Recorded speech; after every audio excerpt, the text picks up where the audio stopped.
Vitajte pri počúvaní podcastu otca Ľubomíra Na dúšok vína. Pravidelné duchovné osvieženie z kvalitného vína katolíckej tradície. 8. časť. Kríž.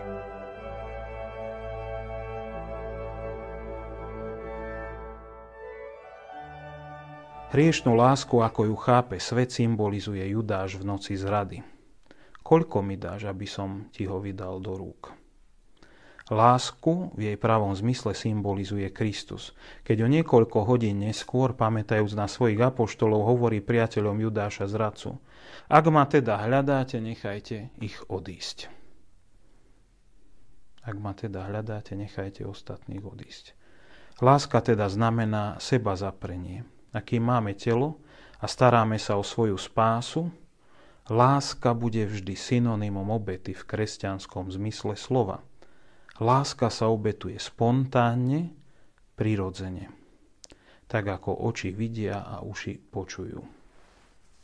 Ako teraz prežívame pôstne obdobie, často rozjímame nad Ježišovým utrpením počas modlitby krížovej cesty a sme tak s ním, s Ježišom pozvaní, jeho vlastnými slovami. Každý, kto ma chce nasledovať, nech vezme svoj kríž a nasleduje ma. To, čo nazývame v našom jazyku krížom, sú len slabými analógiami spasiteľovho utrpenia. Tieto naše utrpenia každodenného života, či už fyzické alebo duševné, ktoré vznikajú pri našom vzťahu s vonkajším svetom, či medzi nami navzájom, sú slabým odleskom toho, čo trpel Ježiš na kríži. Sú to však všetko prostriedky, ktoré nám zosiela alebo dopúšťa Boh, aby nás očistil a tak spasil naše duše a duše našich blížnych. Znova si spomeňme na toho otcu Danu. Pekne mu zariadili izbičku, mal tam takúto kaplnku, tam mal posteľ, aby mohol mať neustále, sa mohol modliť.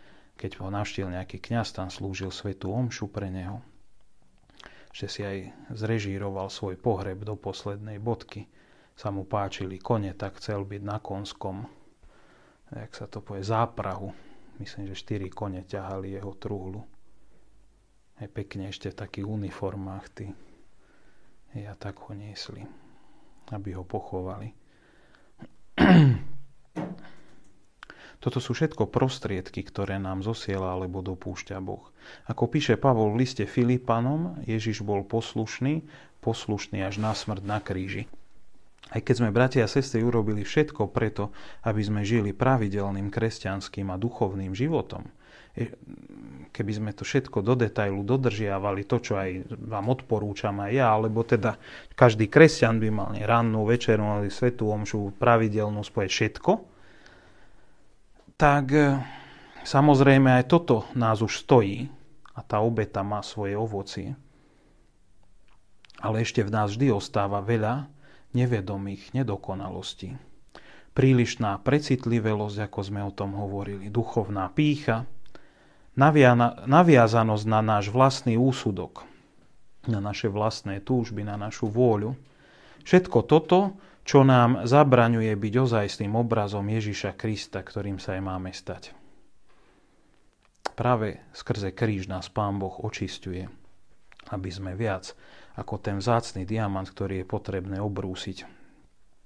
Napokon na nás Pán dopúšťa rozličné utrpenia, aby sme mohli okrem nášho vnútorného očisťovania aj spolupracovať s Ježišom Kristom na diele vykúpenia.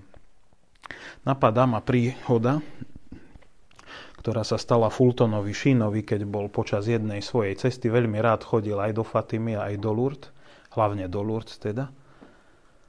A raz zmeškal vlak, potom zmokol strašne, to sa stalo za jeden deň všetko. A potom tam musel ostať o 3 dní dlhšie, tak sa mu program narušil a tak ďalej. A zrovna vtedy stretol nejakú dievčinu, ktorá bola neveriaca, hľadajúca, s ňou tie 3 dni strávil. A tá dievčina sa za 3 dní vyspovedala, obrátila. A ho komentuje, že to, že zmeškal vlak, on vtedy študoval v Belgicku v Leuvene, zmokol a všetko to, čo sa mu prihodilo, to bolo pre neho vtedy veľmi nepríjemné, ale zároveň to bolo malé.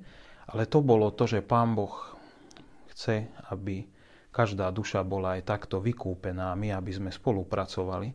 Takže okrem toho, že to utrpenie slúži nášmu vnútornému očisťovaniu, tak tie ťažkosti sú spoluprácou s dielom vykúpenia.